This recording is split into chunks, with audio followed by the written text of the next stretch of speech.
Halo anak-anak, bagaimana kabarnya kalian hari ini? Semoga kalian baik-baik saja ya kabarnya. Di masa pandemi ini, semoga kalian selalu diberi kesehatan oleh Tuhan Yang Maha Esa dan selalu ingat laksanakan protokol kesehatan yang telah dianjurkan oleh pemerintah. Nah, anak-anak, untuk pembelajaran bahasa Indonesia kelas 11 semester 1 itu ada 5 bab yang perlu dibahas. Nah, karena waktu kita terbatas, saya membuatkan video pembelajaran ini gunanya untuk mempermudah kalian belajar di rumah. Sehingga kalian kalau belajar di rumah dengan menggunakan video, kalian bisa mengulang-ulang kembali materi-materi yang mana kalian belum pahami. Nah, langsung saja untuk menghemat waktu, kita mulai ke bab yang pertama. Yang pertama itu judulnya prosedur dalam revolusi industri. Nah, di bab pertama ini kalian akan belajar tentang teks prosedur. Apa itu teks prosedur? Nanti kita akan bahas. Nah, di bab pertama ini ada 5 subjudul yang akan saya bahas satu persatu atau step by step bahasa Inggrisnya ya. Oke, kita mulai saja yang pertama atau subjudul yang pertama yaitu pengertian dan ciri-ciri teks prosedur. Apa itu teks prosedur? Teks prosedur menunjukkan dan menjelaskan proses membuat atau mengoperasikan sesuatu. Teks prosedur berisi langkah-langkah yang harus dilakukan agar suatu tindakan dapat terlaksana dengan baik. Teks prosedur dalam industri berperan sebagai acuan bagi seseorang dalam melakukan sesuatu secara bertahap dan tepat sasaran. Jadi bisa dikatakan teks prosedur ini suatu teks yang isinya berisi langkah-langkah atau tahapan-tahapan.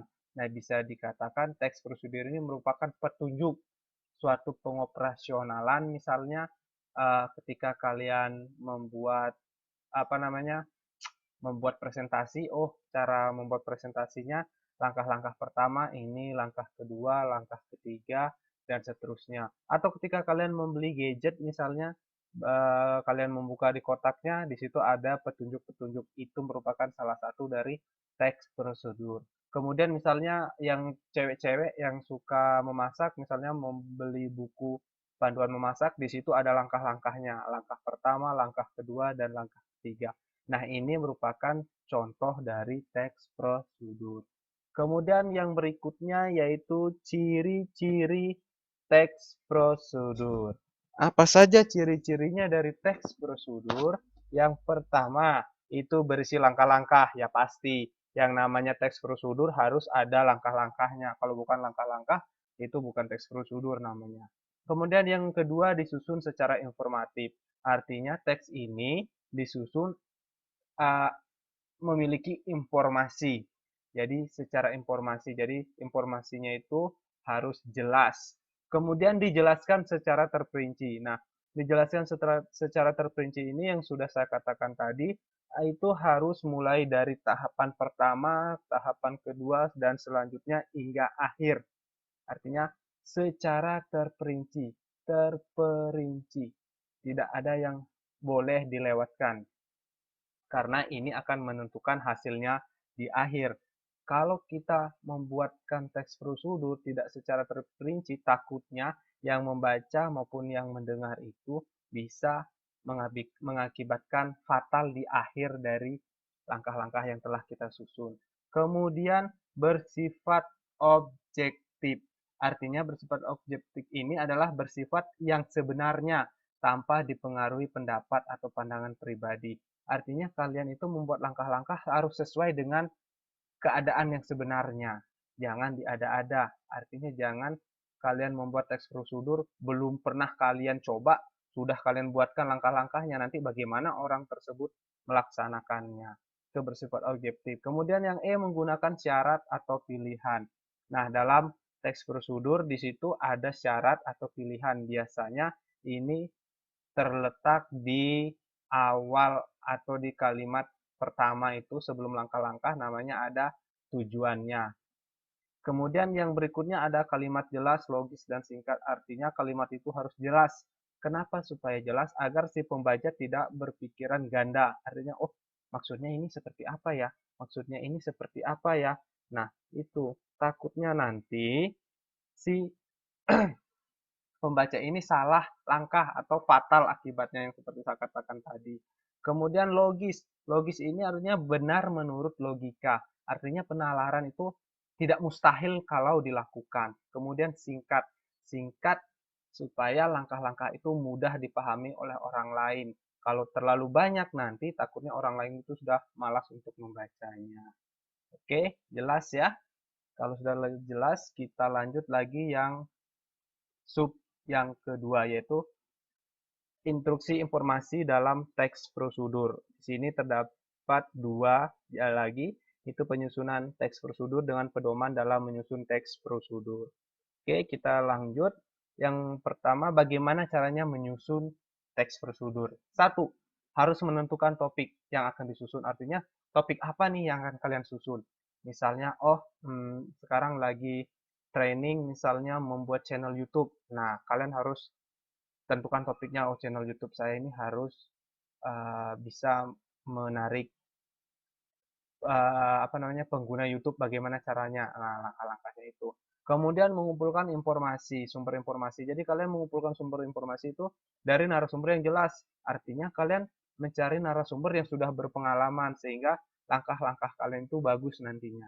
Kemudian ketiga, mengembangkan informasi ke dalam langkah-langkah yang saling berkaitan. Di sini hanya mengembangkan dari informasi, artinya kalian menyusun kalimat-kalimatnya, kata-katanya, supaya lebih berkembang lagi, beragam lagi dari informasi yang kalian dapat di narasumber. Kemudian barulah kalian menyusun teks prosedur secara utuh, artinya kalian menentukan mana tahapan pertama, mana tahapan kedua, mana tahapan ketiga, dan tahapan-tahapan selanjutnya.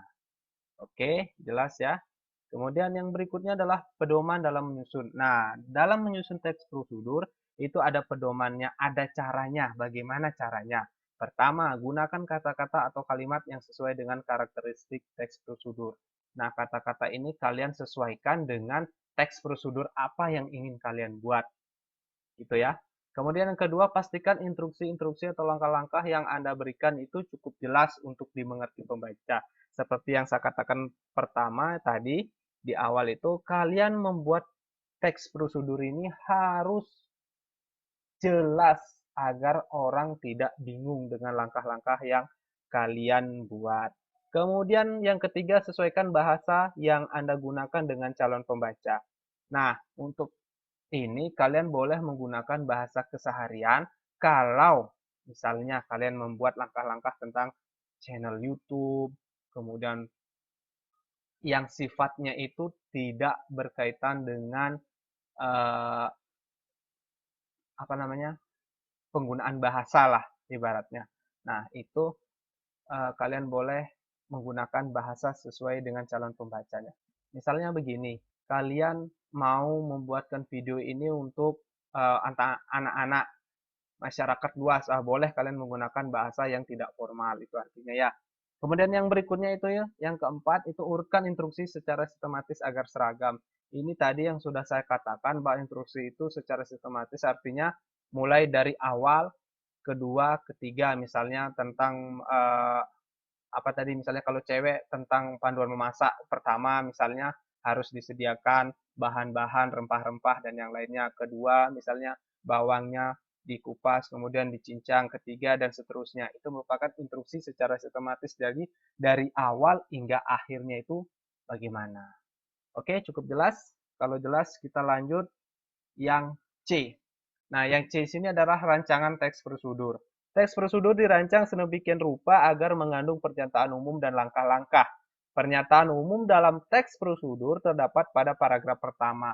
Nah, di sini yang saya katakan tadi, yang pertama itu namanya itu pernyataan umum atau bisa dikatakan itu merupakan tujuannya.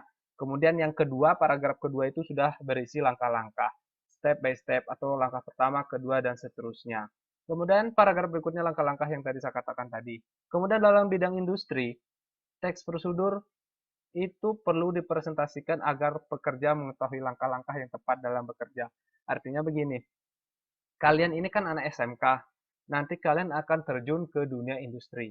Misalnya kalian nanti jadi bos, seorang bos, kalian mempunyai karyawan. Nah, kalian perlu mempresentasikan hal apa yang perlu karyawan kalian itu kerjakan. Nah, dengan mengetahui langkah-langkahnya itu, jadi karyawan kalian itu nanti akan bekerja sesuai dengan keinginan yang ingin kalian capai. Gitu ya, itu rancangan teks prosedur. Kemudian yang berikutnya ini yang D dan E nanti akan saya sampaikan di video berikutnya atau video part 2-nya untuk pertama ya. Nah, untuk anak-anak semuanya, uh, nanti saya akan memberikan kesempatan kalian untuk mempelajari video ini. Jadi saya memberikan kesempatan waktu 1 minggu. Jika masih ada yang kurang kalian pahami, kalian boleh menulisnya di sebuah kertas, apa-apa saja yang ingin kalian ketahui. Kemudian nanti kalian boleh mengirim lewat via WA pribadi saya boleh atau lewat grup juga boleh. Nah, kalau memang ada pertanyaan-pertanyaan yang perlu dibahas, nanti akan saya buatkan video pembahasan. Tetapi kalau tidak, nanti setelah uh, part 2 selesai, pembahasan part 2 selesai, saya akan memberikan tugas untuk kalian. Nah, tugas ini nanti kalian tulis di kertas, kemudian kalian foto, kirim ke WA saya secara pribadi, bukan di grup ya. Takutnya nanti teman-teman kalian yang terakhir nanti enak dia mencarinya. Jadi kalian boleh kirim ke WA pribadi saya. Oke, kita lanjut nanti di video berikutnya.